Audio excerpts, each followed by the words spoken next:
Words on My Skin, The Monster Within by Sabbi.B.Conscious. Journal entry 33. Infatuation causes the death of whatever it was meant to be. Dear Diary, it's important that you pay attention to your intuition.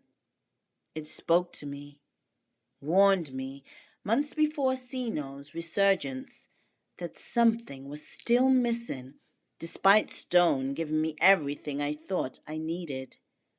It was like a space filled with air, yet knowing nothing was really there. A piece of stone was unavailable to me, and I began to realize would forever be. Nevertheless, I respected Stone deep to the core. He freed my monster and released me from a life I no longer wanted. But Sino became the better part of me. See, with Stone, I uncovered he felt he could have it all, and in some sense, I felt that too. The difference between the two of us was I was functioning in an emotional state, while he functioned in a logical one. In all honesty, I don't know how he did it. Mentally separating his relationship with me and his wife Shyla, he gave me what I needed, yet still ensured her needs were met too. I sought this type of commitment from Nate. Strangely enough, I could have endured Nate's infidelity if I felt I was his priority. But as I mentioned, full-fledged conversations with his love interest while having breakfast with me was not palatable. The FaceTime woman was enamored by him, appearing willing to remove me by force through her relentless pursuit, and he neglected having any boundaries due to his love for her attention, and possibly her. I know, I'm a walking hypocrite, but that's the truth from my perspective. My lingering question was, and will always be, how will anyone ever gain an experience if they never step out to explore?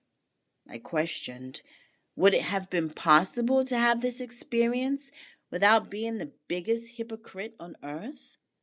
You see, in the short amount of time Stone and I interacted, I grew up exponentially.